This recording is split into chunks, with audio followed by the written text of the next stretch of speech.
Hello, friends. Welcome back to the YouTube channel for the Renaissance English History Podcast. Today, we are talking about Robert Catesby and his wife, Katherine Leigh.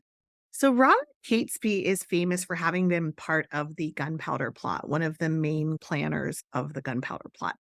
And yet, there was actually a time before he planned to kill King and Parliament.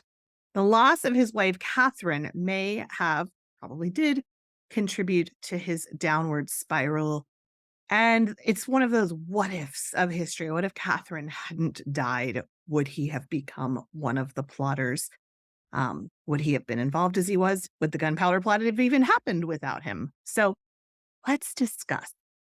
If you're new here, a very special warm welcome to you. My name is Heather, and I have been podcasting on Tudor England since 2009.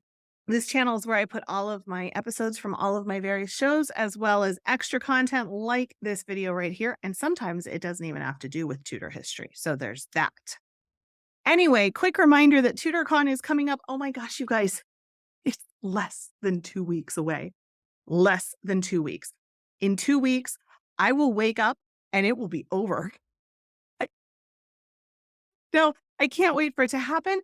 And I can't wait for the stress of planning it to be done. I can't wait for both.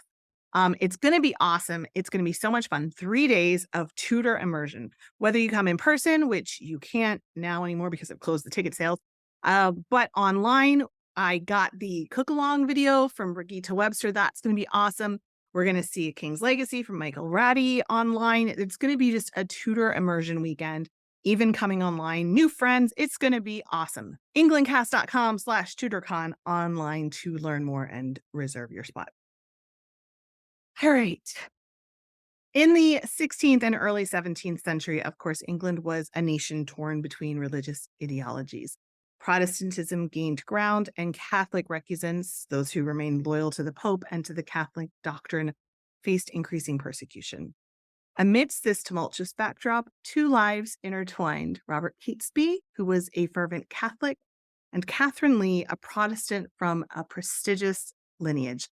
On her mother's side, she was actually related to Alice Spencer, which is cool. We talked about Alice Spencer a couple of weeks ago. So their union, bridging opposing faiths, offered a poignant microcosm of the largest religious struggles defining the era. But as we delve into their lives, we can also ask, how did the personal relationships, faith, and societal pressures shape the destiny of a man who would come to orchestrate one of England's most infamous conspiracies? Robert was born in 1572 from the illustrious Catesby lineage. They were descendants of William Catesby, who was a counselor of Richard III, who met his end at the Battle of Bosworth. This legacy of political involvement was not lost on Robert's immediate family, who staunchly upheld their Catholic beliefs amidst a rising tide of Protestant influence. His parents, in particular, bore the brunt of their convictions. They endured imprisonments and even faced trials, notably for harboring the renowned Jesuit Edmund Campion. Robert's ties to the Catholic cause were further cemented through the Throckmortons, relatives who were synonymous with Catholic recusancy in England. Their history was riddled with persecution and also plotting against the Queen sometimes. Sir Thomas Throckmorton, the family's head, grappled with fines and imprisonments due to his faith. And then there was Francis Throckmorton, who was executed. He was implicated in the plot, one of the plots to free Mary, Queen of Scots. These formative influences drawn from his family's staunch commitment to their faith would come to shape Robert Catesby's perspectives, his actions, and ultimately his fate. 1593 was a major turning point for Robert Catesby's life. Despite the staunch Catholicism entrenched in his lineage, he found himself engaged to Katherine Leigh, a Protestant from the respected Leigh family of Stoneleigh in Warwickshire. Their union was not merely a testament to the personal affections between the two. It was, of course, arranged. From the perspective of Robert's family, especially his mother, she would have been interested in him being aligned with a more respectable family that didn't have kind of the worries of Catholicism, the potential threats of being a recusant. She might have seen that the future was going to be Protestant and it would be good for him to be aligned with a Protestant family. The Leigh family also had a lot of money, and the Catesbys were suffering in that respect from having lost so much to fines for being Catholic. But also, the two really were in love, which is amazing for that time period for arranged marriages. So, Catherine's background was emblematic of Protestant England. Her grandfather, Sir Thomas Leigh, had led the procession at Queen Elizabeth's coronation. It was a crucial ceremonial role during a time when Elizabeth sought to firmly establish Protestantism. Despite such deep seated religious differences, the bond between Robert and Catherine was palpable. Their union bore two sons, though only Robert, named after his father, lived beyond infancy.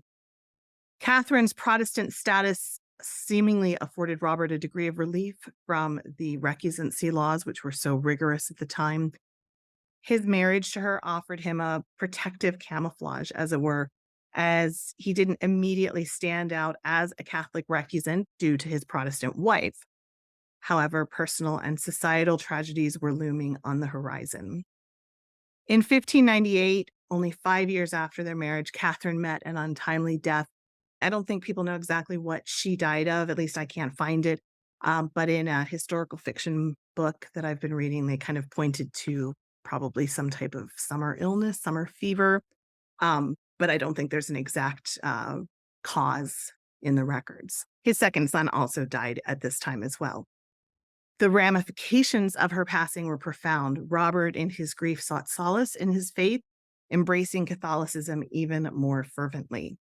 While the couple had seemingly achieved a delicate balance between their diverging beliefs, Catherine's death acted as a catalyst, drawing Robert deeper and deeper into the Catholic cause. It's tempting to speculate on the trajectory that Robert's life might have taken had Catherine lived longer. She seemed to serve as a moderating influence, with their life at Chasleton reflecting a semblance of religious harmony. But in her absence, Robert's radicalism grew. By 1601, he was entrenched in the Essex Rebellion, which, of course, the Earl of Essex did an episode on that about maybe a month or so ago. It was a rebellion against Elizabeth I. This period of rebellion also marked a stark contrast to the earlier years of his marriage. The depth of his devotion to Catherine and his profound grief that he experienced with her loss seemed to intensify his commitment to the Catholic cause. As England's religious climate grew more volatile, Catesby's path towards infamy was set, a path from which he would never turn back. Post Catherine's death, the shadows of Robert Catesby's radicalism became more profound. The financial repercussions of his involvement in the Essex Rebellion forced him to sell his estate, and he grappled with a world where he felt increasingly marginalized due to his faith. However, the shifting political sands after Elizabeth's death in 1603 seemed to offer some hope to the English Catholics. James I's succession was seen with optimistic eyes. Many believed that he would usher in an era of religious tolerance. He had been raised Protestant, and yet his mother was killed. She was a Catholic. So, maybe he would have a little bit of tolerance for everybody. However, this optimism was short-lived. James I's reign became an antithesis to these hopes, and Catesby felt the pressing weight of disillusionment. This was rooted not only in religious dogma, but also in personal losses too. In a world without Catherine, his zealousness found no counterbalance.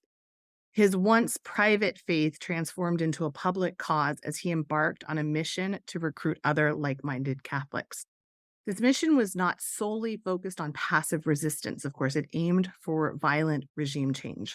Names like Thomas Wintour, John Wright, Thomas Percy, and Guy Fawkes started revolving around Robert Catesby.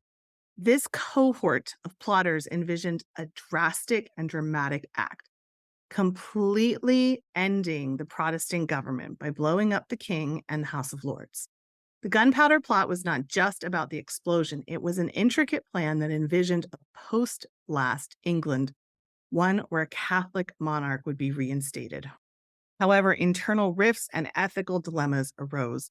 Friar Henry Garnet, the underground Jesuit superior, appealed for the cancellation of the plot, fearing wide-scale implications and the backlash that it might provoke.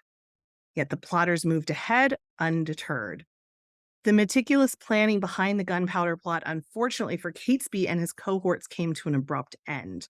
An anonymous warning to William Parker, the fourth Baron Monteagle, unearthed the conspiracy. So then, of course, the plotters fled.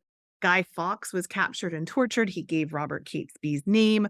There was a last stand of sorts in Staffordshire. The plotters took the final communion and had their final confession, which, of course, is a sign that they probably knew they weren't going to live for much longer. And of course, they didn't. Robert Catesby was shot and killed, and thus ended the pretty sad life of Robert Catesby.